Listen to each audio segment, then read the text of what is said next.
Só quem já provou a dor, quem sofreu se amargurou, viu a cruz e a vida em tons reais.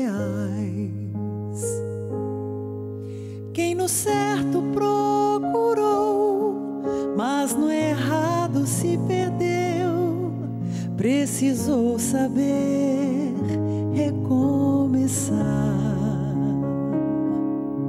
Só quem já perdeu na vida sabe o que é ganhar, porque encontrou na derrota algum motivo pra lutar. E assim viu no outono a primavera, descobriu que é no conflito que a vida faz crescer, que o verso tem reverso, que o direito tem um avesso, que o de graça tem seu preço e a vida tem contrários, e a saudade é um lugar que só chega quem amou, e o ódio é uma forma tão estranha de amar, que o perto tem distâncias, que o esquerdo tem direito, que a resposta tem pergunta e o problema solução, e que o amor começa aqui, no contrário que há em mim, e a sombra só existe quando brilha alguma luz.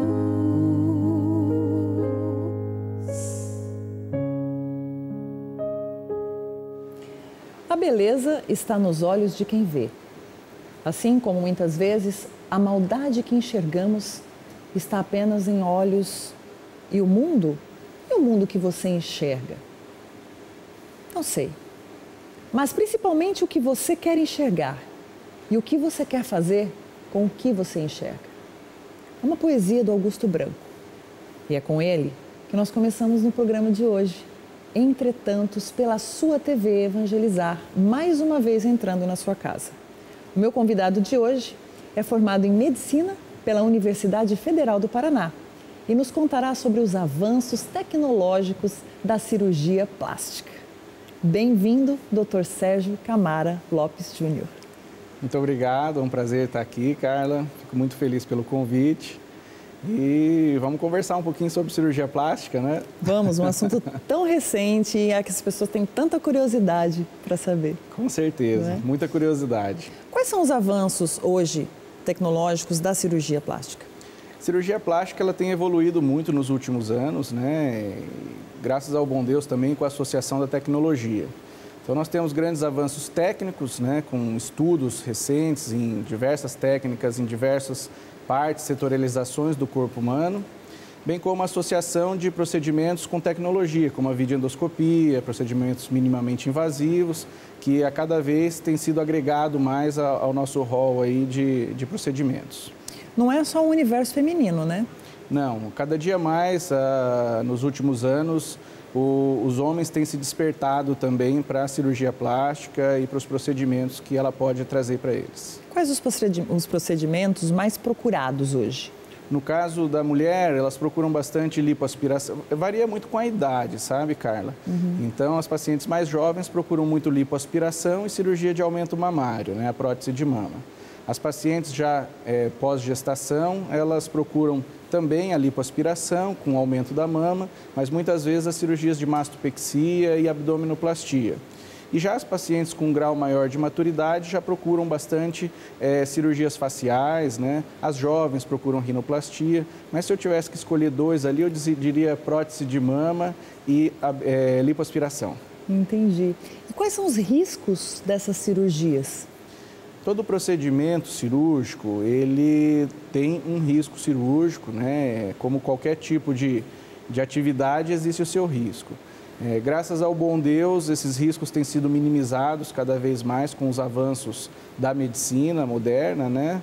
Em termos de segurança de anestesia, protocolos de segurança em cirurgia plástica, que, quando respeitados, trazem uma segurança muito interessante para os pacientes, minimizando esses riscos a possibilidades aí muito pequenas.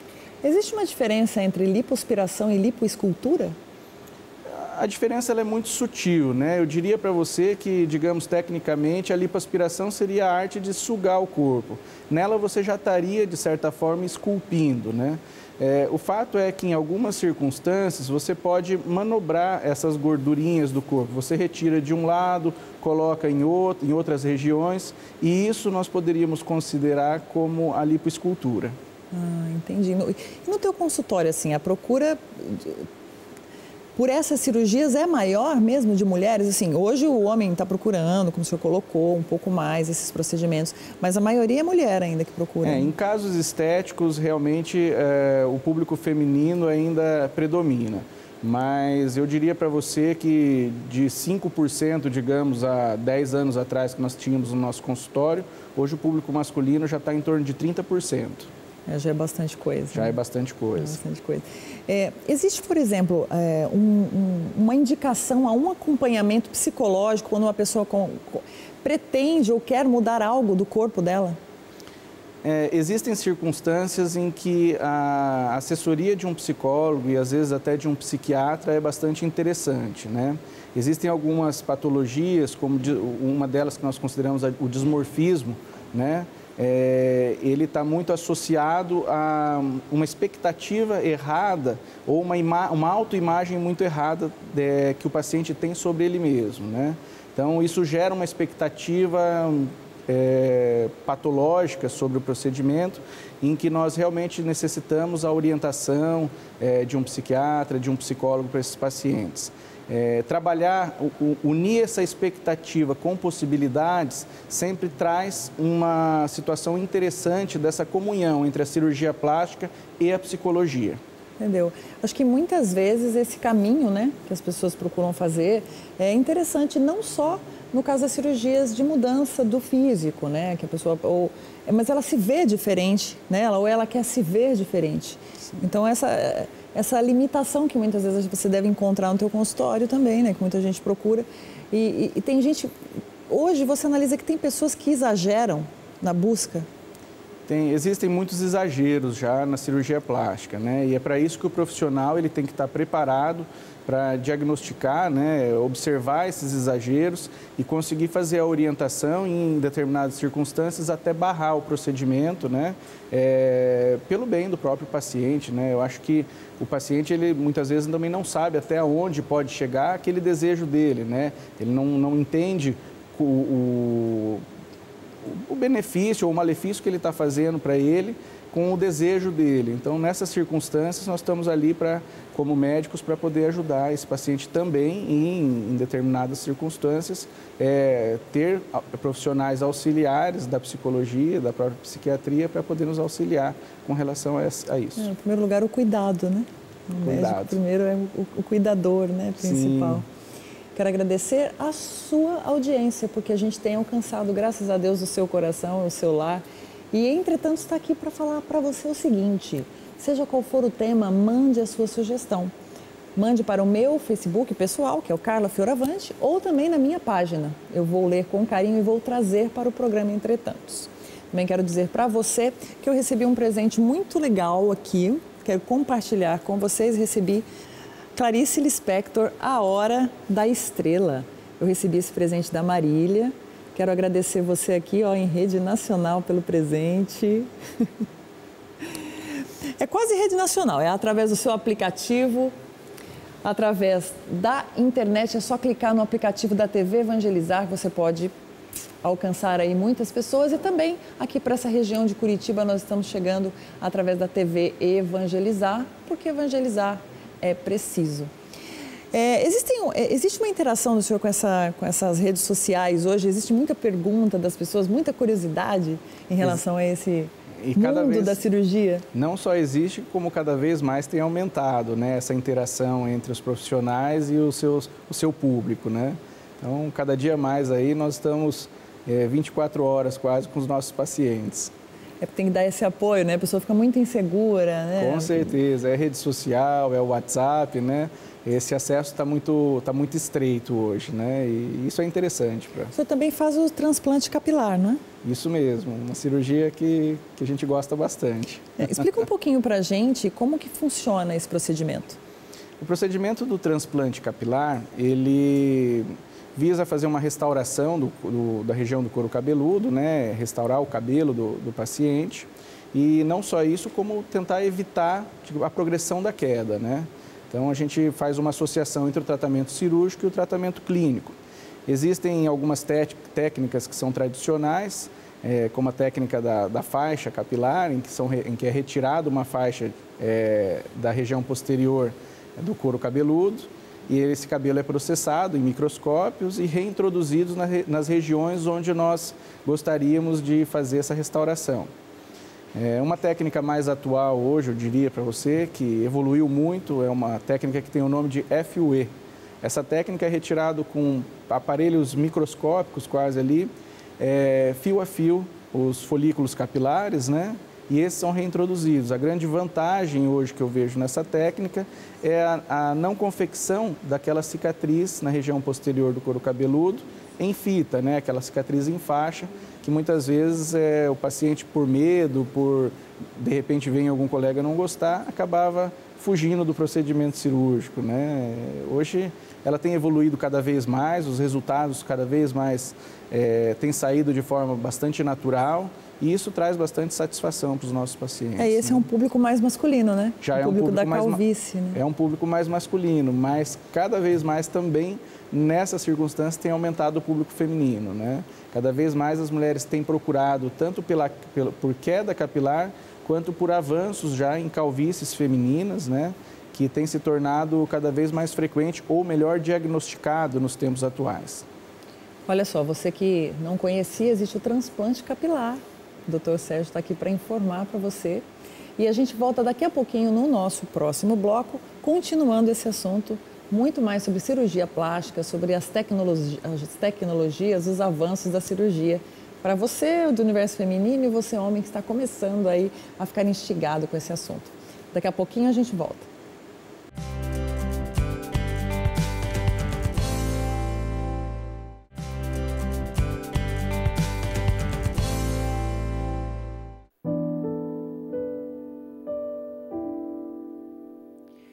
Senhor, eu sei que tu me sondas,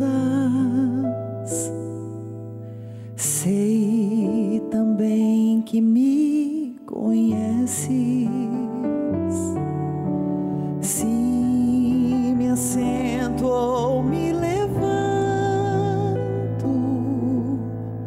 conhece os meus pensamentos. Quer deitado, quer andando, sabes todos os meus passos. E antes que haja em mim palavras, sei que em tudo me conheces. Senhor, eu sei que tu me sondas. Senhor, eu sei que tu me sondas.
muitas vezes eu escrevi para encarar a minha dor, ou por simplesmente alegrar-me, mas muitas vezes para não desmoronar, para desabafar, para conquistar, para expressar, por amor, por amar.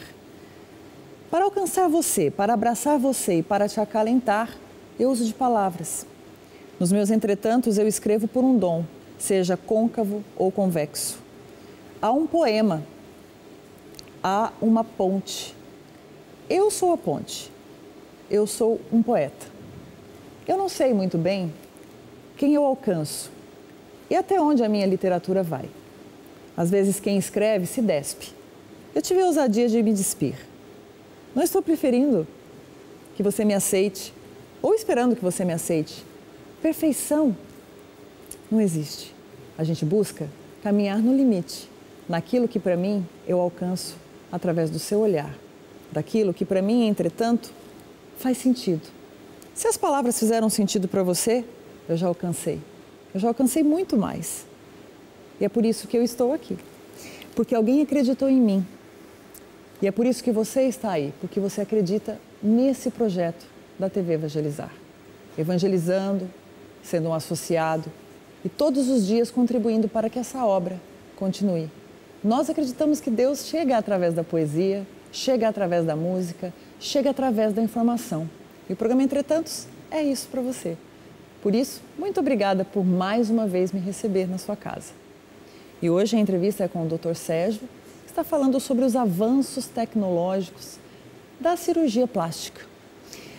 Tem uma pergunta que as pessoas nos fizeram aqui, através das nossas redes, se o tratamento a laser pode ser realizado em qualquer região do corpo e quais são esses benefícios do laser? O qualquer é um tanto amplo, né, Carla? O tratamento a laser ele pode ser realizado na grande maioria das regiões corporais. Existem lasers específicos para cada objetivo, né? Então tem o laser para remoção de tatuagem, existe o laser para rejuvenescimento, existe laser para estímulos, né? Determinados estímulos, laser para cura. Então tem várias opções aí no arsenal de laser para tratamento do corpo humano, né? A grande maioria dos lasers hoje que nós utilizamos são os lasers faciais, né? Principalmente para rejuvenescimento, para estímulos, né, de colágeno e tudo mais. Mas a gente utiliza bastante o laser corporal também para remoção de tatuagem, né? Então, isso tem sido bem recente também, né? Isso, já tem algum tempo as tecnologias, ele não é tão recente, mas elas evoluíram bastante nos últimos anos, trazendo bastante segurança. E consegue tirar totalmente a tatuagem? Eu acho assim que totalmente não são todas as tatuagens que saem, porque depende muito do pigmento e a interação desse pigmento com o laser, né? Mas ele acaba te retirando quase que totalmente a tatuagem, sim. Nossa, que bacana. Você aí tem uma tatuagem que você não agradou, né? Em determinado momento da sua juventude você quis se tatuar e depois não fez mais sentido, né? E quais são as outras especialidades realizadas e mais procuradas? Bom, as especialidades, assim, em cirurgia plástica, nós temos algumas subespecialidades, né? Que seria a crânio-maxilofacial, queimados, microcirurgia, né? Todas essas aí, elas compõem o arsenal da cirurgia plástica também para digamos assim, para você ter o acesso e ajudar o paciente, né? Em termos de cirurgias mais procuradas, elas acabam sendo realmente as cirurgias corporais, né, seguidos depois pelas cirurgias de face e as reconstrutivas, né? Existe muito essa questão da diferença da pessoa procurar um especialista e uma esteticista, né? Por exemplo, você vai fazer algum procedimento assim, nunca procure um profissional não qualificado. Procure um médico, né, com formação, que tenha especialidades para fazer uma cirurgia. Se informe, não passe, não deixe passar batido, porque a sua vida é muito arriscado, né? Não deixa de ser uma cirurgia grande, então, cuidado. O Botox é muito usado ainda, né? Bastante, cada vez mais, né? Só aumenta a procura. É muito bom, né? Nós temos que perceber que muda, né? os traços que a mulher não quer ou que o homem não deseja naquele momento, uma expressão marcada, né? é um tratamento muito interessante, né, para rejuvenescimento e cada vez mais para prevenção do envelhecimento também, né. Tem agora a utilização funcional dele, né, que é para bruxismo, cefaleia, então, enxaquecas, é verdade. Enxaqueca, verdade. Isso mesmo. Que bacana. E esse procedimento de cirurgia crânio-maxilofacial, como que funciona? A cirurgia crânio-maxilofacial, ela aborda a região facial do paciente. Existem algumas especificidades dela, por exemplo, a reconstrução facial em acidentes ou grandes acidentes, cirurgias ortognáticas para reposicionar as questões funcionais com relação à mordida, perfiloplastia, que tem sido um tema até atual ultimamente, que é melhorar o perfil do paciente, né? Colocar ele de uma forma mais harmônica, assimetrias faciais. Então, tudo isso, os lábios leporinos, né? Então, tudo isso abrange aí a especialidade da craniomaxilofacial. Cirurgias como as craniosinostoses, que é quando ela tem uma fusão precoce das suturas ali craniais, né? Isso dificulta, às vezes, um desenvolvimento adequado, o crânio acaba ficando comprimido ali dentro. Então, isso que é o trabalho da craniomaxilofacial. Nossa, bem complexo. Complexo, mas muito interessante. Mas muito interessante. Como que a gente encontra, qual é o seu contato que você possa deixar aqui para os nossos telespectadores? Eu atendo em consultório particular aqui em Curitiba, né? O nosso consultório está ali na Nunes Machado, no centro de Curitiba. O telefone, eu não sei se eu posso passar. Pode passar. É 3022-2280, né? 041. Então, se alguém tiver alguma dúvida a mais ali, que nós possamos atendê-los e ajudá-los, nós estaremos ali aguardando. Eu agradeço, foi muito esclarecedor. Obrigado pelo seu tempo, sua disponibilidade. Eu imagino que saiu correndo ali um pouquinho e veio falar entre tantos aqui com a gente. Eu é quem agradeço, fico muito feliz e lisonjeado pelo seu convite, tá? Muito interessante tudo aqui que a gente pôde compartilhar junto com vocês. E muito obrigado, tá, Carla? Volte sempre, doutor. Muito obrigado. Obrigado. A gente vai para um break rapidinho. Daqui a pouco a gente volta com muito mais entretantos para você.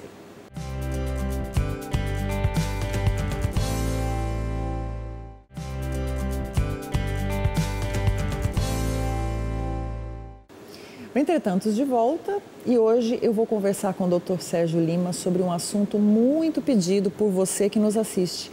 É um transtorno de ansiedade generalizada. Mas antes do Dr. Sérgio, quero mostrar para você um VT. Acompanhe-nos. A ansiedade é uma droga, uma das piores que existem. Foi por essa razão que Jesus dedicou tanta atenção a ela. A ansiedade essencial é fruto da desconfiança básica de todo homem. O que se crê é que ele, o homem, é o responsável pela sua própria vida e saúde, enquanto é ameaçado de todos os lados, tanto pela competição horizontal como também pelo sentimento de abandono em relação a Deus. Daqui nascem todos os males. Então, entra em campo o time da ansiedade, com todos os seus infindos craques de angústias e surtos de insegurança e carência, e, paradoxalmente, tomado de ambição e desejos fantasiosos de segurança e poder. A ansiedade gera neurose, assim como também produz uma mente paranoica. A pessoa cai do responsabilismo neurótico ou então entra no estado de desconfiança essencial, paranoia, amedrontado em relação ao que possui e o que pode lhe ser tirado, tanto por homens como por doenças ou pragas invisíveis. Ora, essas coisas nascem da ansiedade, assim como a retroalimentam. Então a ansiedade neurótico-paranoica gera a síndrome do pânico, a hipocondria, a depressão e os surtos de perseguição ou de angústia e medo de morrer. Na base de quase todas as enfermidades da mente está a desconfiança essencial. Ora, a desconfiança essencial é a primeira filha da ansiedade do mesmo modo em que é sua mãe. Sim, pois o ansioso cai na desconfiança essencial. E a insegurança essencial é o que gera a ansiedade, é o ciclo da morte. A cura para esse mal é a fé. Por isso Jesus apenas mandou confiar no amor do Pai e mostrou como é idiota pensar diferente. Afinal, pergunta ele, quem pode o quê? E mais do que confiar, Jesus disse que a cura total dessa ansiedade essencial vem de se buscar em primeiro lugar o reino de Deus em nós.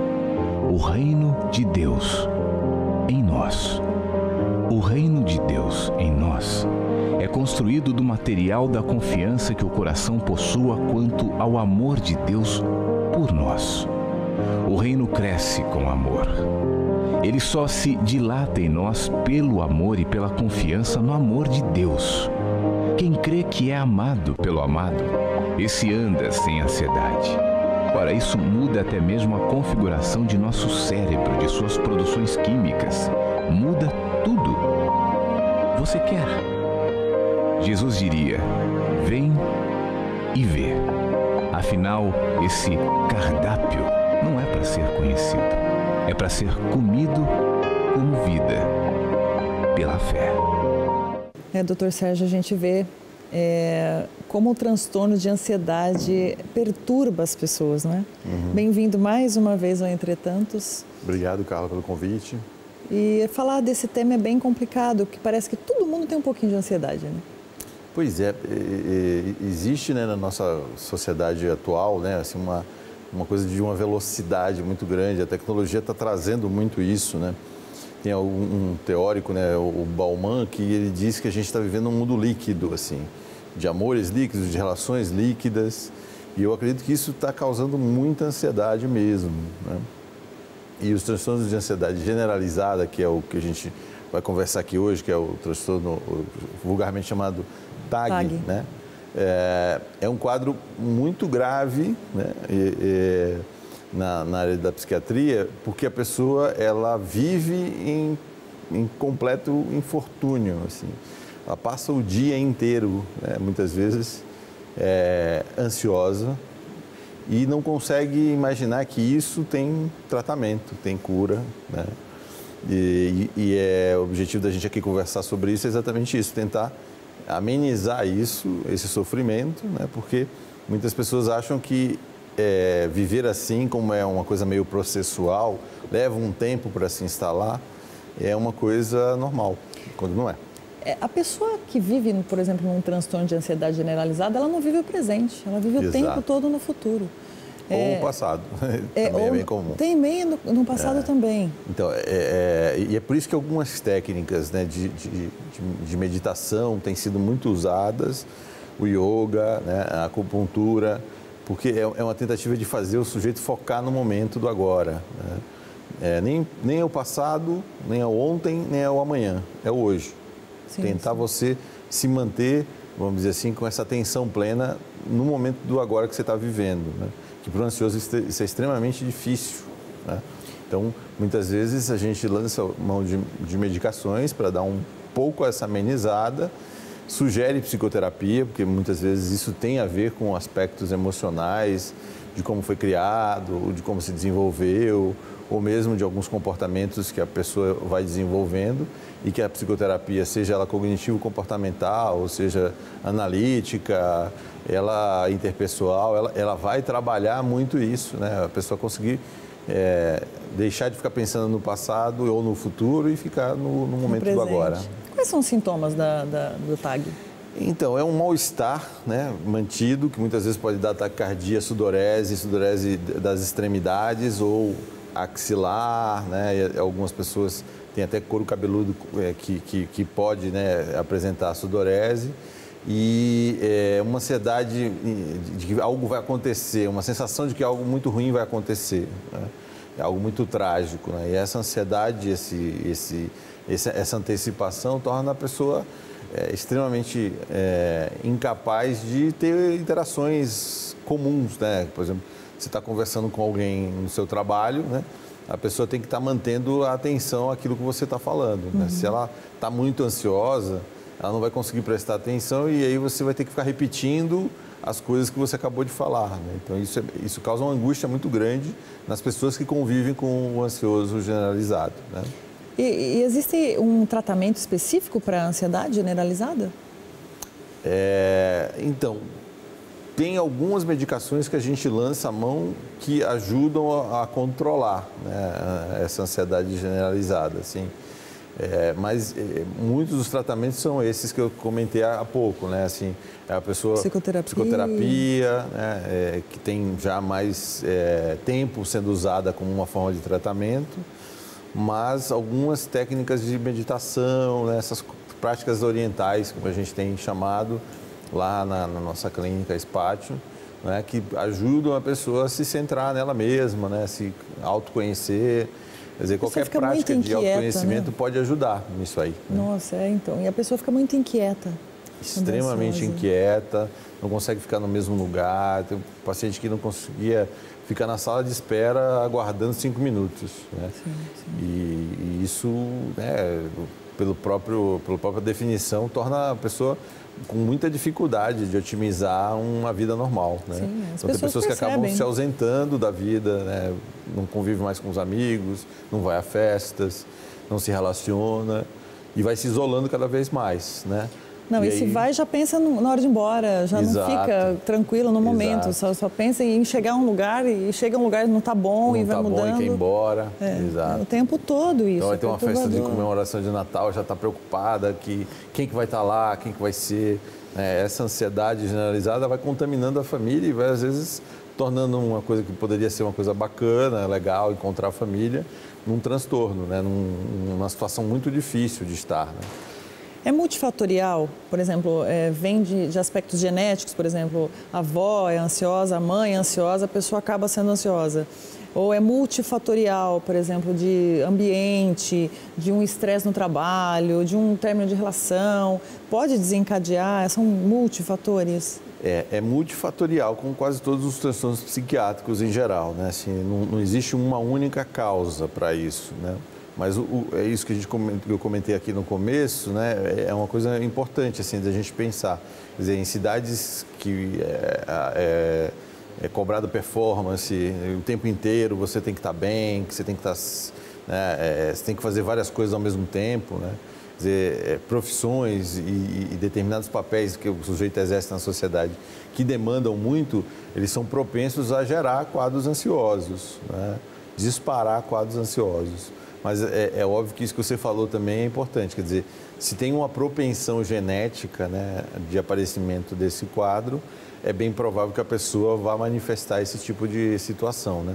Porque na moderna psiquiatria a gente trabalha com a ideia de que, vamos dizer assim, todos nós, eu, você, o nosso telespectador aí em casa, todos nós temos uma potencialidade de desenvolver algum quadro psiquiátrico, né? O que vai regular um pouco isso é a qualidade de vida, e aí por isso que outro dia eu falei sobre vida saudável. Sim. Né? Quer dizer, esse ambiente que você convive, se for um ambiente mais saudável, mais próximo do saudável, mais acolhedor a você, talvez você, se manifestar algum quadro psiquiátrico, vai manifestar de menos intensidade. Né? Isso é observável, por exemplo, nas comunidades mais pobres, né, em que o índice de quadros psiquiátricos, seja eles transtornos de dependência química ou mesmo os quadros de esquizofrenia, transtorno afetivo bipolar, são muito graves. Exatamente por quê? Porque não tem aquele ambiente que protegeria caso o sujeito morasse, por exemplo, num lugar, numa comunidade mais acolhedora. Entende? Eu até mencionei essa questão da avó que passa para a mãe, porque antigamente, né, a gente não entendia por que minha avó acabava chegando nos compromissos, tipo assim, 3 horas antes do compromisso. E naquela geração não se era tão falado, não se buscava tanto tratamento, quer dizer, as pessoas ao redor se habituavam com o jeito dela, por exemplo. Sim. Ela saía 3 horas antes de casa, mas as pessoas ficavam pensando o que ela ficava fazendo, né? Tipo, mas ela queria, e não antecipa-se um compromisso, porque a pessoa é ansiosa, né? Exato. Então a gente percebe que isso passa muito, né? Eu sinto uma ansiedade muito grande, eu sei que minha família tem, então eu penso que são traços, sim, que a gente acaba se expondo mesmo, porque já existe uma predisposição, né? No passado se pensava muito que a transmissão genética vinha do DNA específico, né? Aquela rede de proteínas que está dentro do núcleo da nossa célula. Hoje em dia tem se pensado em muito mais do que isso. Às vezes a própria célula, alguns corpúsculos que tem dentro da célula são responsáveis por essa transmissão genética. Sim. Então, às vezes, explica por que um pai anda de um jeito e o filho que foi adotado por outra família que não tem aquela mesma, anda do mesmo jeito. Quer dizer, existe algo sendo passado geneticamente dentro dos nossos tecidos, em geral, né? E é passado também essa potencialidade a desenvolver uma ansiedade, a desenvolver um outro transtorno psiquiátrico, né? Isso é comprovado e, vamos dizer assim, nós ainda não temos avanços tecnológicos para dizer especificamente em que lugar, mas hoje a pesquisa genética tem evidenciado coisas parecidas com essa que eu estou falando. Eu não sei, é preciso que você perceba, né? Sempre atento a você, telespectador que acompanha, porque a gente acaba tendo alguns movimentos, né? Minha avó chegava 3 horas, eu chego às vezes meia hora antes, né? Então já é um relato assim que o mundo não vai parar porque você está ansiosa ou porque as pessoas do seu convívio são obrigadas a conviver com a sua ansiedade.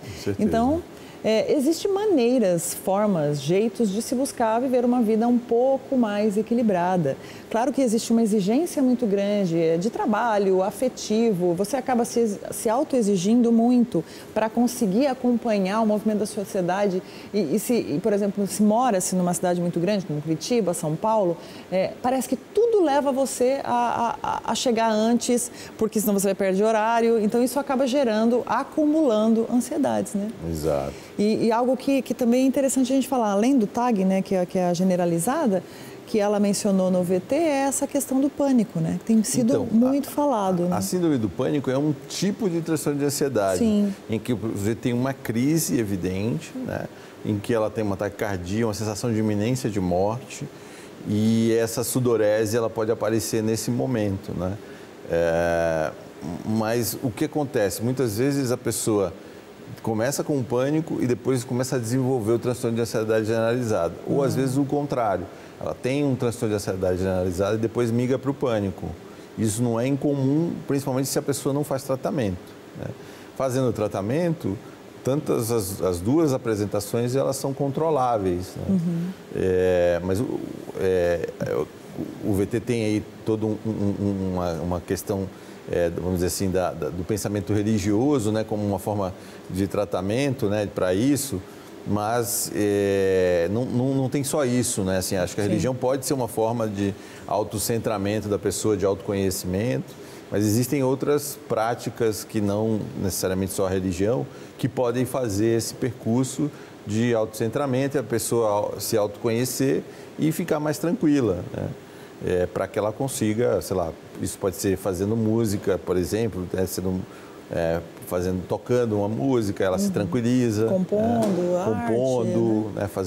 Fazendo outras formas de autoconhecimento, né? Que a gente professa aí no nosso trabalho lá da Clínica Spátio. Fica para uma próxima também a gente falar um pouquinho mais sobre o transtorno de pânico, a agorafobia, que é bem presente na sociedade e muitas vezes as pessoas não sabem, né? Exato. Que tem.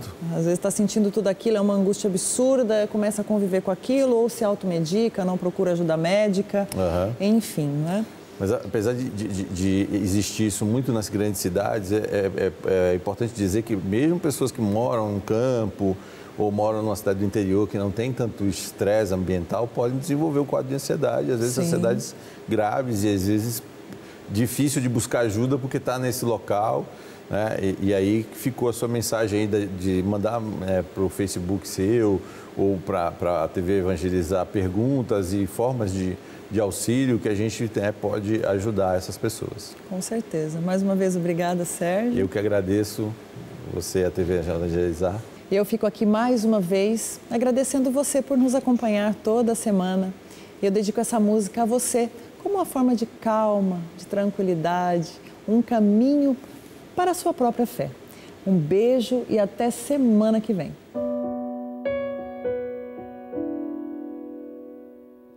Todo joelho se dobrará e toda língua proclamará que Jesus Cristo é o Senhor.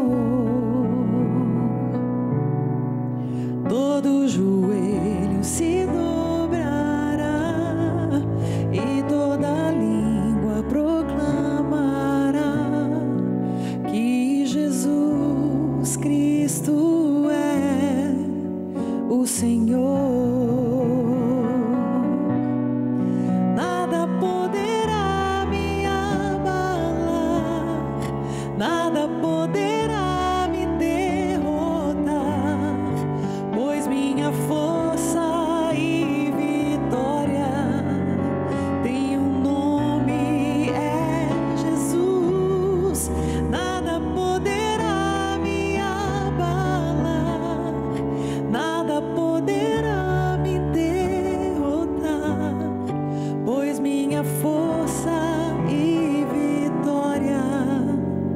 é Jesus.